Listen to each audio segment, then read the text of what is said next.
sometimes you have to realise a poor investment and simply cut your losses. Write that down. That was on my Facebook, so I liked that at the time. I do like it. I think you've got to, sometimes it's awful when you've put so much commitment into something but it's not working, depending on, it can be anything, a relationship, it can be, you know, something that you wanted to do as part of your business that isn't working, and you've just got to say, look, I'm not going to prolong the agony, and just cut it off. When you put your time and energy into something that's not right for you, it takes away from where you want to put your time and energy. If you're putting it into something else, then you're missing out on putting it into the right thing. That's exactly right. Success doesn't come from what you do occasionally, it comes from what you do consistently. And that links to the compound effect as well, Darren Hardy. It does. Effort. And I like to think it links to math teaching as well, and kids who are trying, because if you teach them something and they go, oh right, well, I'll do it once in that lesson and then I'll do it once before my exam, they've not built up the skill level. No, it's not intrinsic. There needs to be consistent practice, a little bit and often, and that's what we really need. People who do maths consistently are going to get really good at it. Yes. Not just maths, anything really, anything that you consistently apply. Like, we do live in an age where there's the diet culture of someone, I go on a diet, I do loads of exercise in one day, the next day get on the scales and go, oh no, I've not dropped a single pound, that was a waste of time.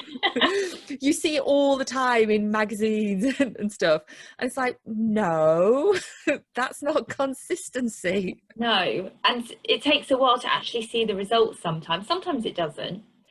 But I mean, I've been doing some reading consistently with a student, and in a few weeks you can see the progress.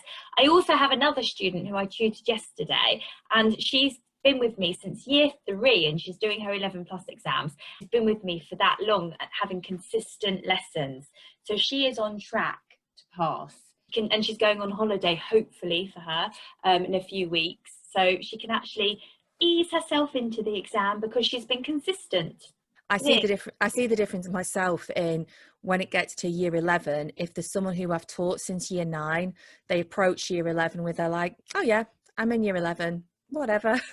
And they'll do their mock exam and they'll be really happy with their results in the mock exam. And I'm like, we're going to go up another grade from there. Oh yeah, I'm confident on that. That's really good.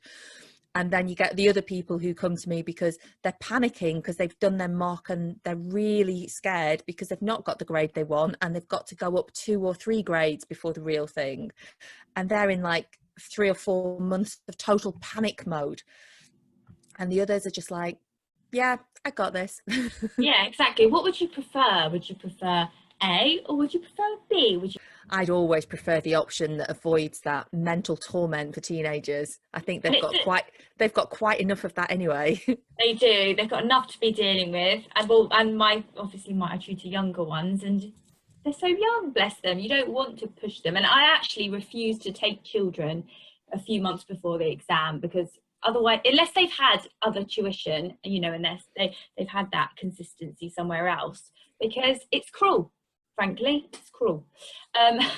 Or I say, I'll tutor them, but at a slower pace, hit and miss if they're going to pass. But when it's the GCSE, they absolutely have to sit the GCSE, no matter how short the preparation. So it quite often is a case of, let's see what we can do to improve your chances. Yes. Yeah, exactly. That's all you can do. But just one more.